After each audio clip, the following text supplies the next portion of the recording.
Hi, everybody. I think probably there's a disadvantage in having the first session after lunch. A lot of people missing, and I hope those who are here are not sleepy already. So, yeah. Okay.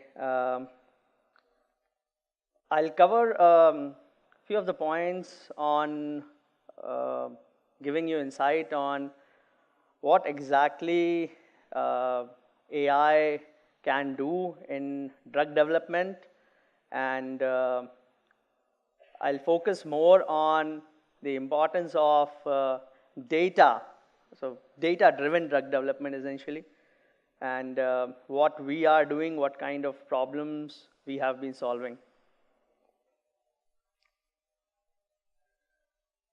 So yeah, that's the. So before that, first thing, what makes drug development so complex? So those of you who don't know, don't have the background, here it's, yeah, I can't see it. Yeah, so the process itself can take anywhere between 8 to 15 years, can cost anywhere between a few $100 million to $2.5 billion. Yeah. So these are the different stages. So drug discovery, wherein you start with, this is actually the number on the lower side, 5,000, 10,000. It can be up to 50,000 chemical compounds where you start with. Yeah. You have to look at whether these compounds are toxic or non-toxic, and you have to look at all the data points around that and all of the data points that exist in the public literature, scientific data sets, etc. Then you come up with maybe you shortlist down to 250 compounds. Then you start the preclinical, wherein you see the nice icon. So that's where you start looking at whether you have to try these chemical compounds on a different species of animals, so be it rats or monkeys or whatever. So again to ascertain whether this is a chemical compound which is worth taking to the next stage. Then you have clinical trials in humans. There again, so it's a long drawn process. So this human clinical trial itself, it's 6-7 years, but at times we've seen it could take even 10 years. And then at the end you have, if you receive approval, so there again, post-approval, there are things that you need to look at the data points again of how the a drug is performing really at in a large population. Are there any adverse reactions? If there are any, if the drug is behaving differently for people with different physiological behavior, or maybe if they have disease in addition to other disease. So the disease which your drug is trying to target, in addition, if the patient has some other complications, how is the drug behaving? So there again, so at each stage, there is a lot of data that the pharma companies, so researchers or the clinicians or the commercial guys, they need to look at. Yeah, right from, so from 50,000 chemical compounds, it's one drug that ultimately goes to the market. And that's where you will make money, if at all, even reaching that stage. So this is where, so data, and this is where it becomes an interesting problem for AI, because there simply is too much data. And there's a lot of data at each stage. At each stage, the kind of questions that you want answers for, you need a lot of data for that.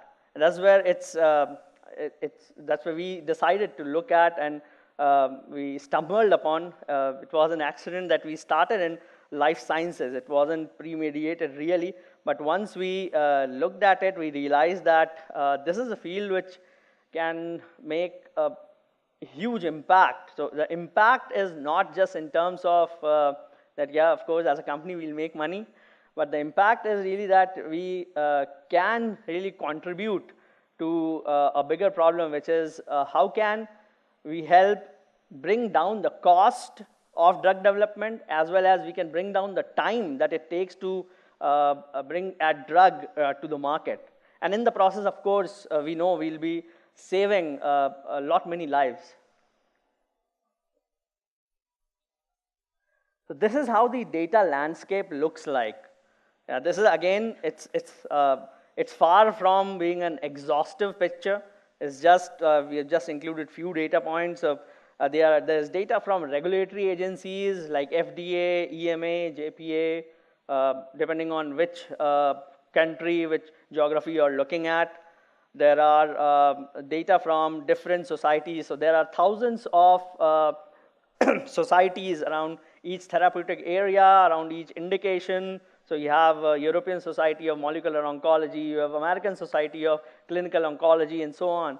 And all of these societies, researchers come, they present their research and all of this data. So there are a lot of discussions. And you have data around genes, proteins, you have scientific literature, which is 35 million publications. It's just, again, the set which is there just for life sciences. You have a lot of press releases. You have data from all the websites. Imagine data from all the pharmaceutical companies across the world, or data from websites of all hospitals in the world. Yeah. So that is what we are doing. We have collected all of this data. We have been taking all of this data, and why we are doing it, because, of course, life sciences, the pharmaceutical companies, they need all of this data is important in some or the other way at some or the other stage of drug development. Now, this is, once we talk about data, there's a very fundamental challenge. So all of the data that we have been talking about, it's essentially, it's in continuous text. Why it is in continuous text? For example, publications or news articles or press releases, any of it, or research reports, all of it are in continuous text format, pretty much like even this slide. There's a sentence. Yeah? These are not exactly data points which you will imagine when I talk about data. Why this is in such a format? Because as a human, we engage better with it. Yeah? We want it to be in a story format so that we are engaged, we can read it and then interpret on our own. Machines can't do that, really. What machines need, if we talk about analysis or anything, yes, it needs structured data, or it needs what we call as entities and relationships, so that we are able to get more, any analysis around a particular entity, or to figure out what's the relationship like. This is how the world looks like, really. If we talk about structured databases, yeah. So in life sciences, again, there are a lot of scientific data sets which are painfully curated by thousands of researchers across decades. Yeah, they have taken years, and still that exercise is going on. People manually curate these data sets, so they write this gene, and there was a publication and which says that this gene, there is a mutation caused in this gene by this intervention, or this drug, let's say, or this conditions causes this kind of a modification. So they manually curate this information. They edit that information in a database. That is how most of the work is being done. But then we see that as long as you have structured information, it's lying there somewhere in a nice database or a relational database, it's easy. You can work with it pretty easily. Yeah, you can do everything. What you can do is, if we are talking about completely unstructured data, continuous text, or worse, images, how do you tame that? And that data, that is what essentially World Wide Web, World Wide Web, whatever, so www, internet, whatever you call it, that's what we find on internet. Yeah. We are just looking at web pages or PDF files or whatever, images. How to deal with it? The first step was, for us, it was that we need to get all of that data. So we started crawling. Initially, we thought that we have to, based on some initial feedback that we got from our first clients, that, yeah, we probably need just the scientific world, the scientific literature. So we said, okay, fine, getting the publications is easy stuff. There are a few very well-known sources. We crawl all of them, we'll get all the data. Then we were told, oh no, we need the clinical trial data as well, by the way. Okay, so we crawl that as well. Then it was, oh, there is a thing called regulatory agency, so FDA, EMA, and that's pretty important. We said, okay, we'll crawl that as well. Very soon we realized that there is no end to it, practically. Either we can run in that loop that every time we go to a client, we'll always come up with something which we don't have. Yeah? Or we can really crawl at scale. We can crawl everything. And that's what we decided. So 300 million plus, that's, we are scanning close to 326 million domains across the internet. And there was a study last year or year before which says that represents approximately 96% of the usable web. Yeah. So that's the scale which we had to we had to achieve, because it simply, if we need the coverage, it's simply impossible to have people telling you that this is a source which we need, this is a source which we need. So that's what we started doing, and last year, Google Cloud did a case study on us, wherein we demonstrated that, yeah, we can crawl 1 billion pages a day, which, by the way, this year, now we are close to, in terms of capability, we can crawl 4 billion pages a day. That's the scale at which we are crawling. In crawling, again, the challenge was, it is easy to get everything at one time. Let's say you know the website, we go there, we get all the web pages. So it's like getting a snapshot of everything. So downloading all the web pages, all PDF files, everything in one go. How do you figure out when is it being updated? The problem was small when we were crawling few sources. We could easily just tag and look at the updates.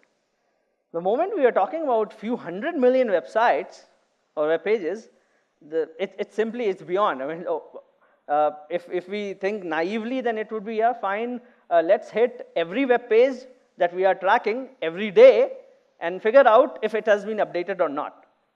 That, of course, one, it's hell expensive.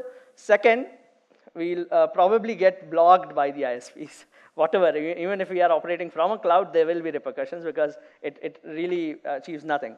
So that's why we said we need to come up with an approach wherein we are able to train our crawlers, where the crawler knows when to crawl or when to get the incremental data. And this is where, so a couple of years back, we started reading about something called reinforcement learning, and how people have been using it in different kind of problems. And that's where our team said that probably this is something which we can try. So what we do essentially is, if we have a page already, yeah, there is, so the agent, what we call as the agent, essentially is part of our crawler only. It looks at the page if there are a series of parameters which we are saying essentially how do we measure change, and every time it hits, the eventual goal is the web page worth crawling? Worth crawling means, so it's not, the change itself needs to be slightly substantial. For example, if I change just an alphabet in the web page, theoretically that's also a change, but practically it means nothing. So we want to crawl only when there is some degree of change, which is slightly substantial. So that's where the reward needs to be maximized, wherein it knows that what's the change which is there is substantial, and that is what we are doing now. So it is able to figure out if, let's say, there is a publication and there is an update. Now, what kind of update is it? Is like, has the keywords, the number of keywords which are there has changed, or it's just a date change? So depending on, it is able to figure out whether the urgency of crawling, whether this is something which I should pick up immediately, or this is something which, fine, we can get a crawl in maybe next 24 hours or so. So after crawling, the task is like, if we have a few billion pages, again, how to figure out what is that page for. So for us, said these are essentially what we call as asset classes. So clinical trials, news, forums, publications, conferences, thesis. These are, again, this is not an exhaustive set, but so we needed to know what type of page it is. Why? Because depending on the type of that website or type of the content, type of the page, there are different processing pipelines which are made. Yeah. For example, if we know it's a clinical trial, we know that what is the behavior of a clinical trial, or how does it look like, and what is it that we want? What are the structured fields that we want from that page or from that clinical trial? Or again, if we know it's a clinical trial, we also know what is the likelihood of it's getting updated in next 24 hours, or we know that a trial typically won't get updated in 24 hours, it probably will get updated in 2 months. So that is where, to optimize all of it, we need to know the type of the page, the type of the website. How we do it? So we made a classifier. So it's not just one classifier, it's a series of classifiers, hierarchical classifiers. First, figuring out whether, so what is the type of the page, whether it's a type of a forum, a profile, publication, etc. So that's where we again tried out different kinds of models that were available that the team knew of. Ultimately, what worked was, in a lot of cases, what works was we use CNN with glove embeddings, and yeah, it ultimately outperformed everything else that we were trying, so RNN and fast text, etc. So that was one classifier. The next level of classifier is, for example, here the example is of a profile. So if there is a profile page, it's a continuous text. In that continuous text, how do you automatically figure out, here is a name of the person, here is the affiliation of the person, that there is the person works at this place, so and so place. This is where it says that the educational background of the person, or maybe these are the books that the person has authored, or these are the presentations, etc. So here, the example that I've taken is just post title, username, date, comment, etc. This is for so profile and forum. So this is again inside a page, we are able to classify different fields. Essentially, what we are doing is, from an unlabeled data, we are able to assign labels to it, that this is a title, this is a comment, and so on. Further, so I think till 3.5 years back, we were relying completely on text-based methods, and so even machine learning that we were using, we are only looking at a text-oriented approach. But we realized, again, very simple fact, that all of this information ultimately is for humans, which means it is intuitive to the human eyes, and if we have to make sense of it, we will need to emulate human vision. And that is where we said, okay, we need to leverage computer vision in that. For example, in this slide itself, you don't have to think hard in figuring out that something which is on the top is the title. Yeah. Or there are 2 columns and 3 points and 2 points and so on. So this is very intuitive to human eyes. And that's exactly what we wanted our machines to be able to understand. So the examples are automatic table detection, extraction, document layout, and how, so I'll just explain how we are doing it. So 2 problems. So information extraction. So here we are not talking about text. Yeah, it's not about just OCR. It's not just the text. Information is, it comprises of text plus context. The context is the subtle features which, as a human, you know. Yeah, based on whatever you have studied, but you know that anything that is appearing probably in a bold on the top is the title. Anything that's appearing elsewhere, probably in italics, could be the name of the author. If it is in italics and at the bottom, maybe it is a footnote or it is a reference. Yeah. So these are the things, and this is what we are doing in problem one. Problem two is, again, just looking at table detection and information extraction. So consider this.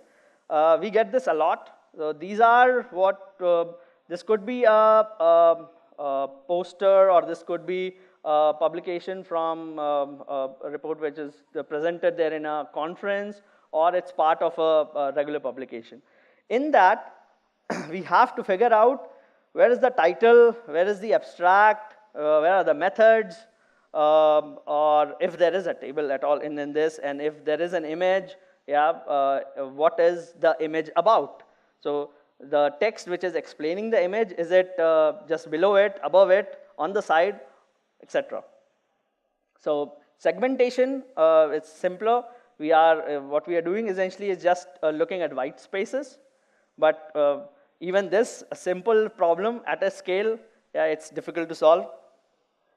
Then in tables, what we are looking at is, if we have the original image like this, the top one, yeah, and so we construct these lines, yeah, and then we look at the extracted information. So how we do it is, yeah, so first we detect the tables. So for table detection, there's something else that we have got. So this is again, whether you are detecting table in a web page, or whether you are detecting tables in a PDF file or any other kind of a file. So depending on that, again, we have different processing pipelines which tell us whether there is a table inside. Once we know there's a table, we crop it. What we are doing there, I don't know, so inverse adapting thresholding, essentially we are generating a negative of that image. Yeah. Once we do that, different morphological operations, we are just dilating it to a level wherein we are able to figure out horizontal lines and vertical lines. Yeah. Then we create what we call as a mask. So this is something which is just the mask image of how it is, how the information is distributed. Yeah. So we are not talking about text at all here. We are just looking at how it is structured.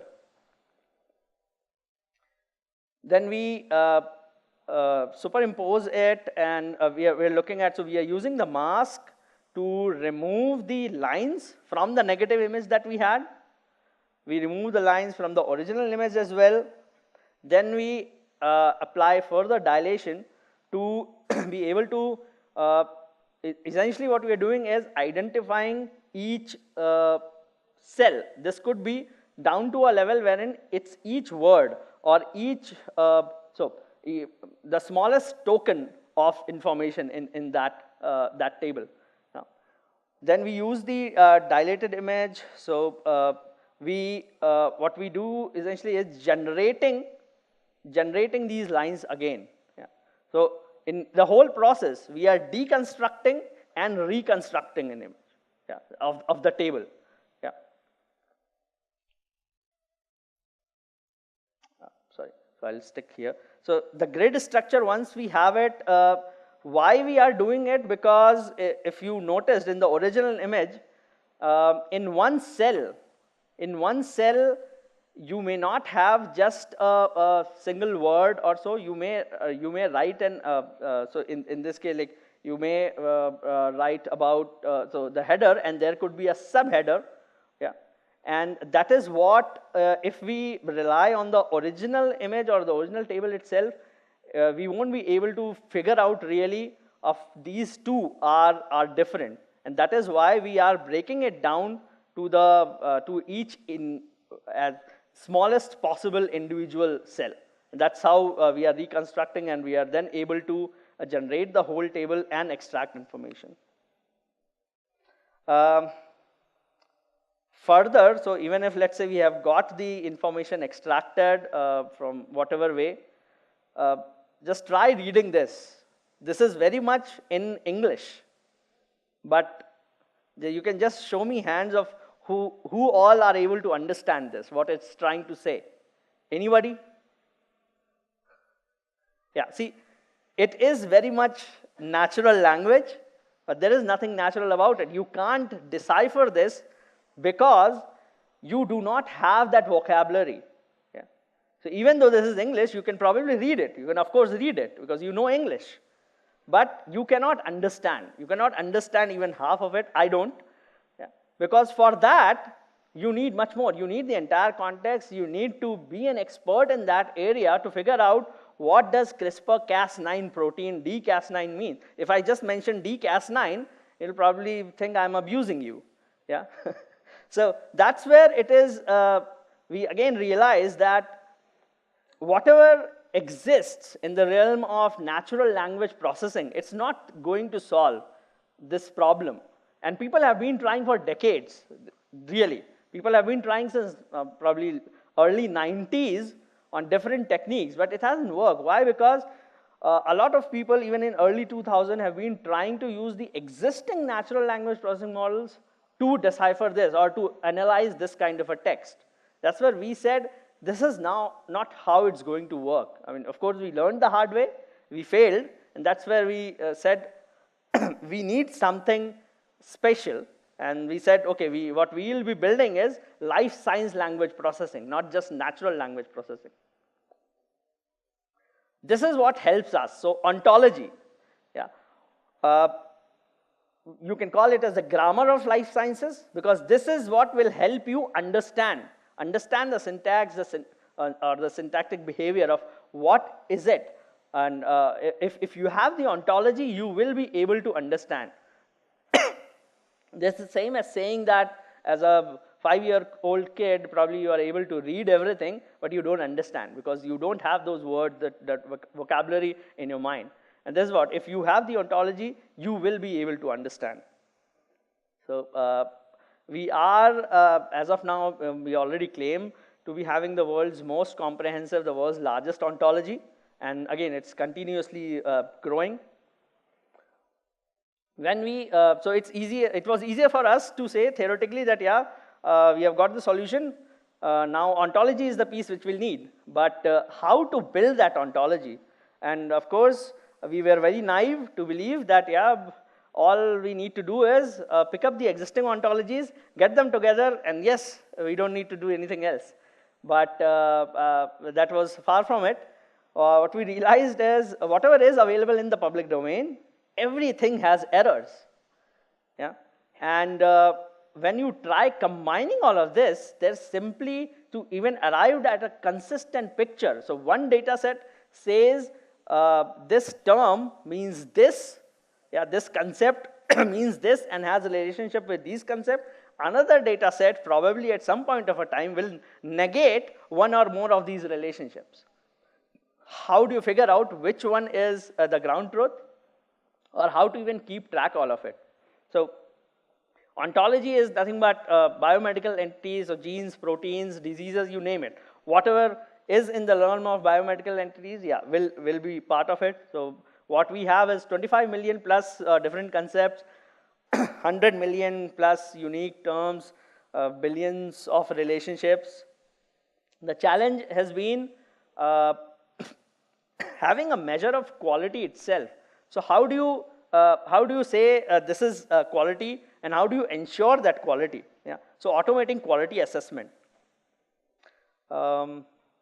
This is what we did. So iterative click removal. So ontology is nothing but a graph. And in that graph, we started looking at how the different entities are connected together. The more connected you are, and if there are clusters which are sparse, so if there are very fewer relationships, then it means that these two concepts are probably not related. Or this is a unique concept, and the concepts and these synonyms, these are the synonyms which appear closer to it, and anything which is appearing farther from it probably is not a synonym. So again, we Gini coefficient was pretty standard method, we use that, but the trick has been that we have been able to automate it. So we learned a decision tree, and then even all of it, the effort has been to cut down as far as possible on the manual validation, so that all of it is at some point completely automated. That's what we are targeting.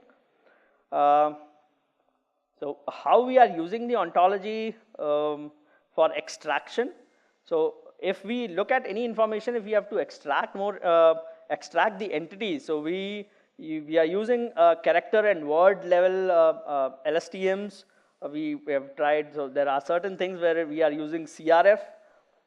The problems we are looking at is polysemic entity resolution. For example, EGFR could mean so gene and protein, as well as EGFR is a completely different concept as well. So how do you figure it out?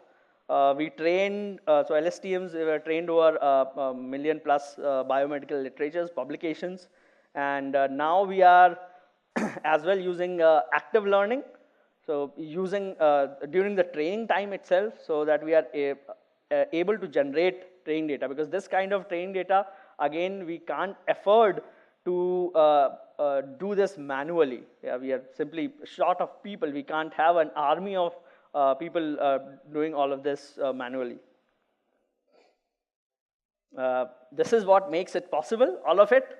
So I remember 3 years back when we were trying to do everything, the blocker always used to be, the team used to come, yeah, this is, we'll do this, but we'll need this server and that, and we'll run it for 10 days. Or there were things which they said, yeah, practically possible, but we'll need to run it for 30 days. I said, okay. And that is where once we started looking at GPUs, we realized that, yeah, of course, it helps a lot. And now I think almost everybody knows how GPUs have helped. So all thanks to NVIDIA, we have been able to do all of it so data is increasing, and all of this we are able to do still at scale in few minutes and at times in few milliseconds. This is our team. That's me and our CEO. That's a C-level team. We are aggressively hiring. We are looking for people. So if all of this resonates with any of you, please feel free. I'm probably the only guy in the conference wearing this bright yellow T-shirt. Please feel free to catch me if you have any questions. Thank you.